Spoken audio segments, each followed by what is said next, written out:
পর্দার আড়ালে খেলাটা কিন্তু চলছে, খেলা শুরু হয়ে গেছে। আলোচনায় এসেছে নতুন করে নির্বাচন করার প্রস্তাব, সব দলকে নিয়ে, এমনকি আওয়ামী লীগকে নিয়ে, যে নির্বাচনের দাবি গত 1.5 বছর ধরে করে আসছে ভারত। দিল্লির কূটনৈতিক মহলের খবর, আমেরিকা ও ইউরোপের ডিপ্লোম্যাটরা এ বিষয়ে ভারতের সঙ্গে এবার সহমত হয়েছে। দীনেশ ত্রিবেদী যেই মিশন শুরু করেছেন তিনি নিঃসন্দেহে চমক সৃষ্টি করতে পারেন। এই ধরনের একটা চমক সৃষ্টির মাধ্যমে, নানান দিক থেকে চমক সৃষ্টির মাধ্যমে দীনেশ ত্রিবেদী তার মিশন শুরু করলেন বাংলাদেশে। ভারত পাল্টা কাউন্টার দিচ্ছে তারেক জিয়ার পররাষ্ট্রনীতিকে। তার মানে চীনের সাথে সম্পর্ক ভালো করতে চেয়েও কূটনীতিকভাবে ভারতকে অ্যাভয়েড করতে চাইলেও তারেক জিয়া সেটা পারবে না। ভারত সে পট্ট বন্ধ করে দিচ্ছে। 23শে জুনে প্রমাণিত যে কোনো মুহূর্তে আওয়ামী সভানেত্রী দেশে আসার সক্ষমতা রাখেন। আওয়ামী লীগ যে শেষ পর্যন্ত মরণ কামড় দেওয়ার পথে হাঁটতে পারে তার স্পষ্ট ইঙ্গিত মিলছে দলটির প্রতিষ্ঠাবার্ষিকীতে। আওয়ামী লীগের প্রতিষ্ঠাবার্ষিকীতে ওবায়দুল কাদেরের হুঁশিয়ারি, রক্তের বদলে রক্ত, চোখের বদলে চোখ, এটা কিসের ইঙ্গিত দিচ্ছে?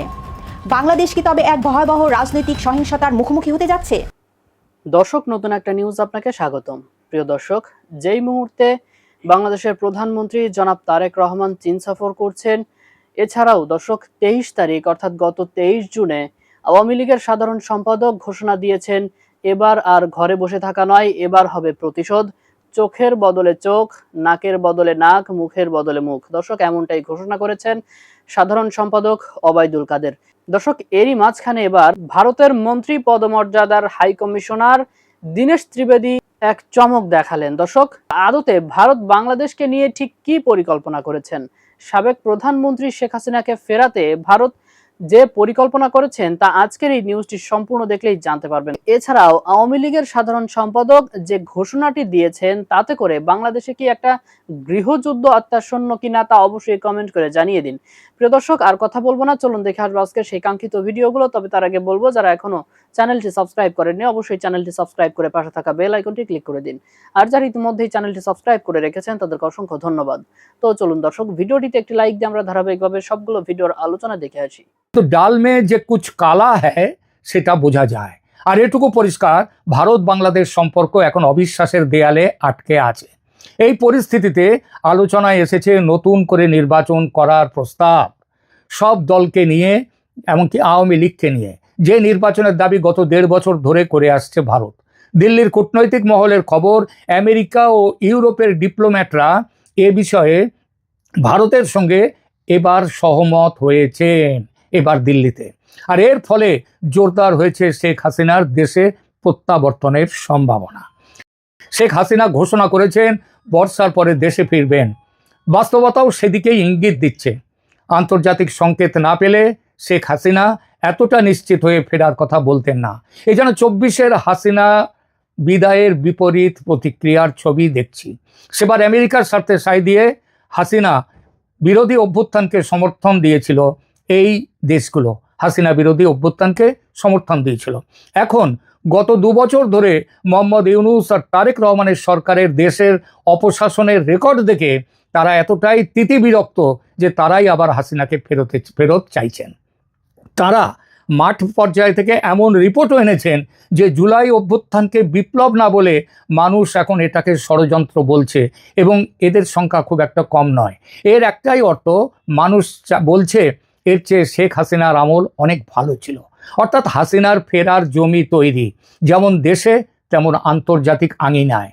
তার এই ফেরার পথে যেমন অবদান মোহাম্মদ ইউনূসের, তেমন অবদান তারেক রহমানের। ইউনূসের যেমন লক্ষ্য ছিল দেশ উচ্ছন্নে যায় যাক, হাসিনা এবং আওয়ামী লীগকে খতম করো, ভারতকে খতম করো, একই লক্ষ্য তারেক রহমানের। সেই সঙ্গে যুক্ত হয়েছে তীব্র ভারত বিরোধিতার সঙ্গে সুতীব্র চীন এবং পাকিস্তান প্রেম। তারেক রহমান কি কৌশলগত ভুল করছেন? অবশ্যই উত্তরটা হবে হ্যাঁ, এবং সেগুলো ছোট ভুল নয়। প্রথম ভুল, চীন পশ্চিম দ্বিধা। তারেক সরকার চীনের সঙ্গে সামরিক ঘনিষ্ঠতা বাড়াচ্ছে, একই সময়ে পশ্চিমা বাজারের ওপর অর্থনৈতিক নির্ভরশীলতা রাখছে। এই দুটো একসঙ্গে চালানো যায় না। আপনি চীনের সামরিক ছায়া থেকে আমেরিকা ও ইউরোপের বাজারে সুবিধা পাবেন শুল্কমুক্ত আশা করতে পারেন না। আর এই দ্বিধাই বাংলাদেশের সবচেয়ে বড় কৌশলগত ব্যর্থতা। তারেকের দ্বিতীয় ভুল, ভারতকে অপ্রয়োজনীয়ভাবে চটানো।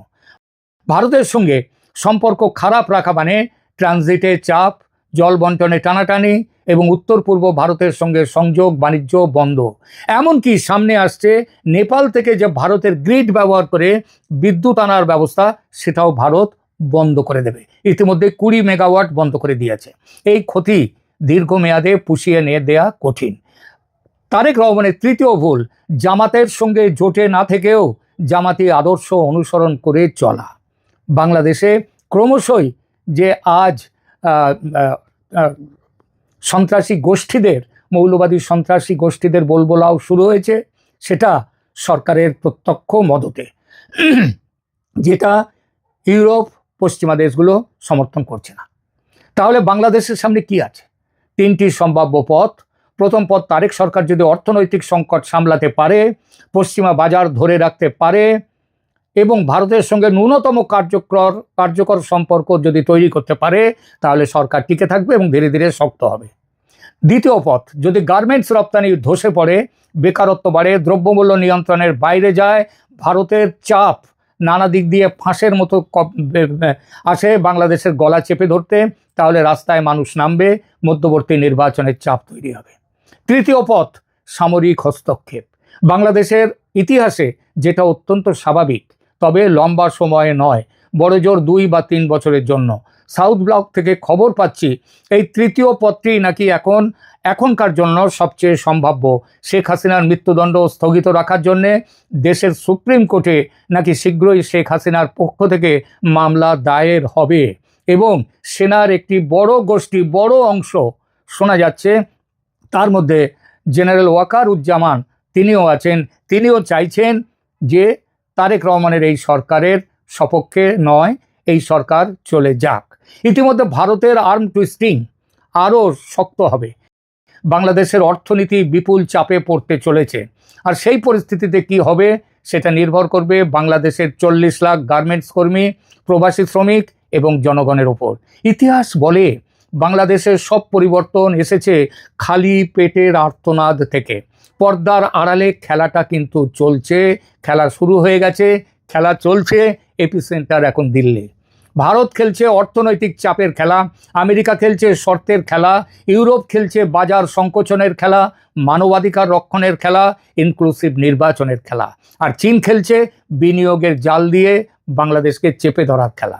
মাঝখানে বাংলাদেশ, একটি দেশ যার অর্থনীতির 2টো স্তম্ভ, একটি অনভিজ্ঞ সরকার এবং কোটি মানুষের স্বপ্ন।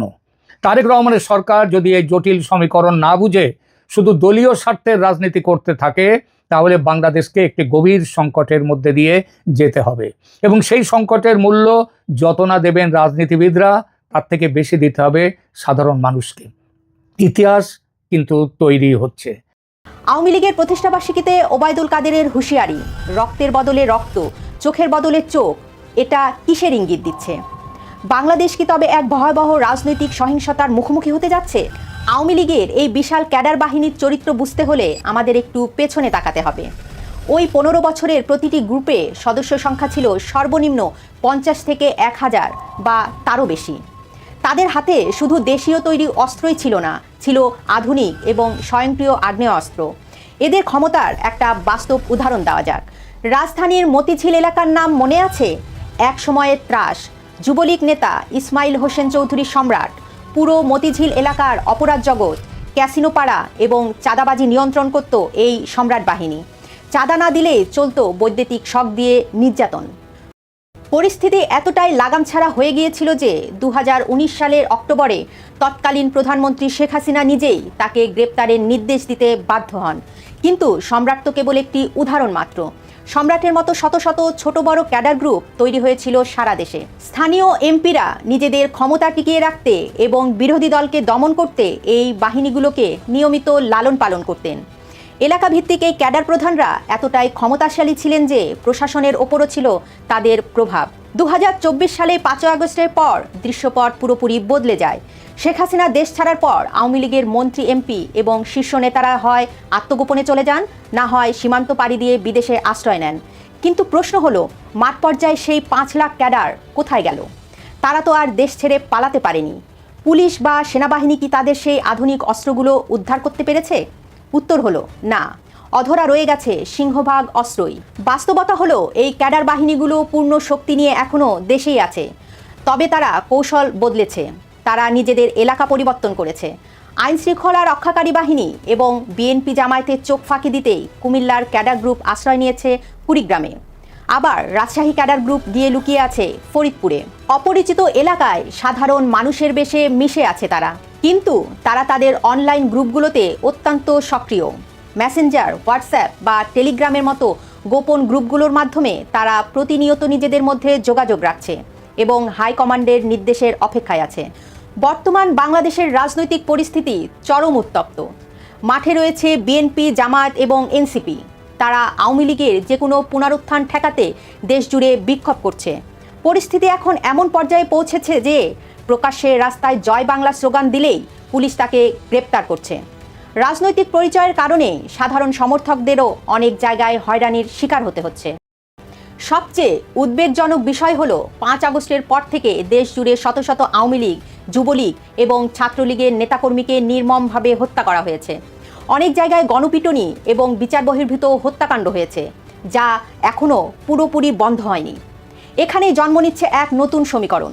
যখন একটি বিশাল রাজনৈতিক গোষ্ঠীর পিঠ দেয়ালে ঠেকে যায়, তখন তাদের সামনে দুটি পথই খোলা থাকে, হয় চিরতরে হারিয়ে যাওয়া, না হয় মরণ কামড় দেওয়া। আওয়ামী লীগ যে শেষ পর্যন্ত মরণ কামড় দেওয়ার পথে হাঁটতে পারে তার স্পষ্ট ইঙ্গিত মিলছে দলটির প্রতিষ্ঠাবার্ষিকীতে। 23শে জুন শেখ হাসিনার উপস্থিতিতে অনলাইন সভা করে আওয়ামী লীগ। সেখানে বক্তব্য দেন দলটির সাধারণ সম্পাদক ওবায়দুল কাদের। তিনি স্পষ্ট ভাষায় বলেন, আমরা অনেক চোখের পানি ফেলেছি, আর চোখের পানি ফেলব না। এখন চাই চোখ থেকে আগুনের বিচ্ছুরণ। আমাদের নেত্রীকে দেশে ফেরাতে রক্তের বদলে রক্ত চাই, চোখের বদলে চোখ চাই, ভায়োলেন্সের বিনিময়ে চাই ভায়োলেন্স। ওবায়দুল কাদেরের এই বক্তব্য কোনো সাধারণ রাজনৈতিক বক্তব্য নয়। এটি মূলত আত্মগোপনে থাকা সেই 5 লাখ ক্যাডারের প্রতি একটি স্পষ্ট নির্দেশনা। এর অর্থ পরিষ্কার, বিএনপি জামাত জোট যদি নির্যাতন ও মামলার মাধ্যমে আওয়ামী লীগকে পুরোপুরি নির্মূল করতে চায়, তবে আওয়ামী লীগ আর ঘরে বসে থাকবে না, তারা প্রতিঘাত করবে। আওয়ামী লীগ যদি সত্যি প্রতিশোধ নিতে তাদের এই বিশাল ক্যাডার বাহিনীকে মাঠে নামায়, তবে কি হবে? বিএনপি, জামাত, এনসিপির ক্যাডাররাও কি তাদের রুখতে পারবে? যদি এই 5 লাখ ক্যাডার বাহিনী দেশ জুড়ে একযোগে সহিংসতা শুরু করে, তবে আইন শৃঙ্খলার যে ভয়াবহ অবনতি ঘটবে তার খেসারত দিতে হবে বিএনপি, জামাত, এনসিপিকে। দেশের অর্থনীতি ভেঙে পড়বে, জানমালের নিরাপত্তা থাকবে না। আপনার কি মনে হয়, আওয়ামী লীগের এই বিশাল ক্যাডার বাহিনী কি সত্যিই মাঠে নামবে? ওবায়দুল কাদেরের এই বক্তব্য কি কেবলই ফাঁকা আওয়াজ, নাকি নতুন কোনো ঝড়ের পূর্বাভাস? প্রিয় দর্শক, নিশ্চয়ই এরই মধ্যে আপনারা খেয়াল করেছেন যে ভারতের প্রধানমন্ত্রী নরেন্দ্র মোদী তিনি বিশেষ কৌশলের অংশ হিসেবে বাংলাদেশে নিযুক্ত সে দেশের নবনিযুক্ত হাইকমিশনার দীনেশ ত্রিবেদীকে ক্যাবিনেট মন্ত্রীর পদমর্যাদা দিয়েছেন এবং বৃহস্পতিবারই তিনি আমাদের রাষ্ট্রপতির কাছে আনুষ্ঠানিকভাবে পরিচয়পত্র পেশ করলেন। যেদিন তিনি এই কাজটি করলেন সেদিনই তিনি বিশেষ একটি ঘোষণা দিলেন। তার মাধ্যমে ঘোষণাটা এলো যে বাংলাদেশিদের জন্য ডক্টর ইউনূস সরকারের শুরু থেকেই এ পর্যন্ত প্রায় 2 বছর ধরে ভারতের যে ট্যুরিস্ট ভিসা প্রায় বন্ধ করে রাখা হয়েছিল বা সীমিত পরিসরে দেওয়া হচ্ছিল, সেটি এখন ওপেন করে দেওয়া হয়েছে। এবং এই ধরনের একটা চমক সৃষ্টির মাধ্যমে, নানান দিক থেকে চমক সৃষ্টির মাধ্যমে দীনেশ ত্রিবেদী তার মিশন শুরু করলেন বাংলাদেশে। প্রশ্ন হচ্ছে, কেন ভারত তাকে ক্যাবিনেট মন্ত্রীর পদমর্যাদা দিল? নিশ্চয়ই এটি অবশ্যই খুবই গুরুত্বপূর্ণ প্রশ্ন। বাংলাদেশের সঙ্গে ভারত নতুনভাবে সম্পর্ক গড়ে তুলতে চায়, তারই কৌশলগত পদক্ষেপ হিসেবে প্রধানমন্ত্রী নরেন্দ্র মোদী সরকার তাকে এই বিশেষ স্ট্যাটাসটি দিয়েছে, বিশেষ পদক্ষেপ হিসেবে, কৌশলগত পদক্ষেপ হিসেবে। কী সেই কৌশলগত পদক্ষেপ? এমনিতেই দীনেশ ত্রিবেদী একজন বর্ষিয়ান রাজনীতিবিদ, ভারতের পশ্চিমবঙ্গের। তিনি ভারত সরকারের কেন্দ্রীয় মন্ত্রিত্বের দায়িত্ব পালন করেছেন 2-2বারের জন্য। প্রভাবশালী রাজনীতিবিদ।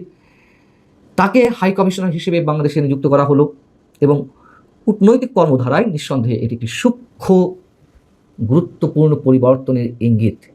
এটি অনেক আগে থেকেই বলে আসা হচ্ছে, যখন কিনা দীনেশ ত্রিবেদীর নাম গুঞ্জন আকারে শোনা যাচ্ছিল। এবং পেশাদার জ্যেষ্ঠ কূটনীতিবিদকে রাষ্ট্রপতি দায়িত্ব দেওয়ার যে দীর্ঘদিনের প্রথা ভারতের, সেটি ভেঙে ভারত এটি বোঝাতে চাইছে যে বাংলাদেশের সঙ্গে সম্পর্কের ক্ষেত্রে নিছক আমলাতান্ত্রিক দক্ষতা আর যথেষ্ট নয়।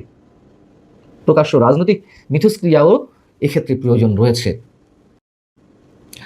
দীনেশ ত্রিবেদীকে যেই মন্ত্রী পদমর্যাদা দেওয়া হয়েছে, যদিও এই মর্যাদা কেবল আনুষ্ঠানিক এবং প্রোটোকল সংক্রান্ত, এবং মূল যে কারণগুলো তাকে এই বিশেষ সম্মানে ভূষিত করার, তা হচ্ছে প্রথমে যদি বলতে হয়, যেহেতু এমন মর্যাদা ভারতের জন্য বিরল ঘটনা, সেদিক থেকে এটি বাংলাদেশের জন্য একটি বিশেষ কূটনৈতিক বার্তা, এবং দীনেশ ত্রিবেদী ভারতের প্রধানমন্ত্রীর খুবই আস্থাভাজন এবং সরকারের একজন বিশ্বস্ত দূত বা প্রতিনিধি, সেটি ভারত স্পষ্ট করতে চাইছে। দ্বিতীয়ত হচ্ছে, স্বাভাবিকভাবে যদি মর্যাদা কথা বলি, আগে বলেছে কোনো রাষ্ট্রীয় এবং আনুষ্ঠানিক অনুষ্ঠানে তিনি যেন ভারতের পূর্ণ মন্ত্রী সমমর্যাদার প্রোটোকল এবং সুবিধা পান, সেই বিষয়টি নিশ্চিত করা। অর্থাৎ বাংলাদেশে নিযুক্ত অন্যান্য যে রাষ্ট্রদূত রয়েছেন বা হাই কমিশনার রয়েছেন, তাদের দিক থেকে নিঃসন্দেহে দীনেশ ত্রিবেদীর মর্যাদাটা হবে অবশ্যই অনেক বেশি উচ্চমাত্রায়। তৃতীয়ত, তার অভিজ্ঞতার মূল্যায়নের প্রতিফলন ঘটানো হয়েছে, এর মধ্য দিয়ে দীর্ঘ রাজনৈতিক অভিজ্ঞতাকে কাজে লাগানো এবং তাকে শীর্ষ রাজনৈতিক নেতাদের সাথে আলোচনার ক্ষেত্রে উচ্চতর আসন দেওয়া। আমরা যদিও দেখি বাংলাদেশে যারা রাষ্ট্রদূত হয়ে আসেন বা বিভিন্ন রাষ্ট্রের পক্ষ থেকে হাই কমিশনার হিসেবে এখানে কাজ করেন, তাদের প্রায় সবাই যখন তখন আমাদের মন্ত্রীদের সাথে দেখা করছেন, সাক্ষাৎ করছেন, দলীয় প্রধানদের সঙ্গে সাক্ষাৎ করছেন, কিন্তু এগুলো সহজে হওয়ার কথা নয়। তার একটি অতি সাম্প্রতিক একটি দৃষ্টান্ত আমি আপনাদের জানাবো, যদি আপনারা সে বিষয়ে জানেন। যাই হোক, দীনেশ ত্রিবেদীর ক্ষেত্রে যাতে কোনো ধরনের বিতর্ক না ওঠে এবং তিনি যাতে বাংলাদেশের বিভিন্ন পর্যায়ে দলীয় প্রধান বা আমাদের সরকারের শীর্ষ নীতি নির্ধারণী পর্যায়ে রয়েছেন, মন্ত্রী পরিষদে যারা অন্যরকম একটি অবস্থান রয়েছেন, তাদের যে কারোর সাথে খুব সহজেই দেখা সাক্ষাৎ করতে পারেন, যে কোনো বিষয়ে আলোচনা করতে পারেন, তার একটি মেসেজ দেওয়া। যেটি বলছিলাম যে সাম্প্রতিক সময় একটি দৃষ্টান্ত, সেটি হচ্ছে যে আপনারা জানেন যে নেপালের নবনিযুক্ত প্রধানমন্ত্রী বালেন শাহ, তার সঙ্গে ভারতের পররাষ্ট্র সচিব বিক্রম মিশ্রি যখন নেপাল সফরের সময় তার সাক্ষাৎ চাইলেন, দেখা করতে চাইলেন, তিনি স্রেফ জানিয়ে দিলেন যে দেখা করবেন না। বাংলাদেশে এর আগে যারা, ভারত তো বটেই, যুক্তরাষ্ট্র তো বটেই, অন্য কোনো দেশের রাষ্ট্রদূত আমাদের প্রধানমন্ত্রী তিনি যেই হন না কেন, তাদের সাথে যে দেখা করার আবেদন করেন বা আগ্রহ প্রকাশ করেন, কেউ কখনো অ্যাভয়েড করতে পেরেছেন? হ্যাঁ, মার্কিন যুক্তরাষ্ট্রের রাষ্ট্রদূতের কথা যদি বলি আমরা, পিটার হাসের কথা, সেক্ষেত্রে এক্সাম্পলটি সৃষ্টি করেছিলেন সাবেক প্রধানমন্ত্রী শেখ হাসিনা। 2024-এর দিকে তার যখন বিদায় ঘণ্টা বেজে উঠল, মানে তার কর্মকাল শেষ হয়ে এলো, পিটার হাস দেখা করতে চাইলেন প্রধানমন্ত্রী শেখ হাসিনার সঙ্গে। আমি পিটার হাসের মেয়াদার কথা বলছি, কিন্তু শেখ হাসিনা কিছুতেই তাকে সময় দিলেন না। যাই হোক, নেপালের নতুন প্রধানমন্ত্রী বালেন শাহের সঙ্গে যুক্তরাষ্ট্রের দক্ষিণ এশিয়া বিষয়ক সহকারী পররাষ্ট্রমন্ত্রী পল কাপুর এবং দক্ষিণ ও মধ্য এশিয়া বিষয়ক বিশেষ দূত সার্জিও গোর, যিনি কিনা ভারতে মার্কিন রাষ্ট্রদূত হিসেবে নিযুক্ত রয়েছেন, তিনিও দেখা করতে চেয়েছিলেন। বালেন শাহ কিন্তু এক বাক্যে বলে দিয়েছেন, না, আমি দেখা করব না। কেন? তিনি স্পষ্ট জানিয়ে দিয়েছেন, অন্য কোনো দেশের পররাষ্ট্রমন্ত্রী বা এই মানসম্পন্ন কোনো ব্যক্তি ছাড়া তিনি কারোর সঙ্গে সাক্ষাৎ করবেন না। যাও, নিঃসন্দেহে দীনেশ ত্রিবেদী যে সম্মান নিয়ে ভারতের পক্ষ থেকে এসেছেন বা তাকে দেওয়া হয়েছে, সে নিশ্চয়ই অনেক দিক ইঙ্গিত করে। মাত্র কদিন আগে আমাদের প্রধানমন্ত্রীর তথ্য বিষয়ক উপদেষ্টা ডাক্তার জাহিদুর রহমান যে ভারতে এক ধরনের বিড়ম্বনার শিকার হলেন দিল্লিতে গিয়ে, ফিরে আসার পর তিনি সেখান থেকে ফিরে আসার পরে ভারতের ভারপ্রাপ্ত হাই কমিশনারকে ডেকে ভর্ৎসনা করা হলো, তার কাছে জবাবদিহি চাওয়া হলো। দীনেশ ত্রিবেদীর ক্ষেত্রে কি তার যে প্রোটোকল সেটি এইভাবে করা সম্ভব হবে? নিশ্চয়ই এই বিষয়ে অনেক প্রশ্ন উঠতে পারে। দর্শক, আমি আশা করছি সবগুলো ভিডিওই আপনি মনোযোগ সহকারে দেখেছেন। সেই সাথে দর্শক, এই ভিডিওগুলো সম্পর্কিত যদি কোনো তথ্য বা মতামত থাকে তাহলে তো অবশ্যই কমেন্ট করে জানিয়ে দিন। এতক্ষণ সাথে থাকার জন্য ধন্যবাদ। নিউজটি শেষ করছি এখানেই, ফিরছে আগামী ভিডিওতে নতুন কোনো টপিক নিয়ে। আল্লাহ হাফেজ।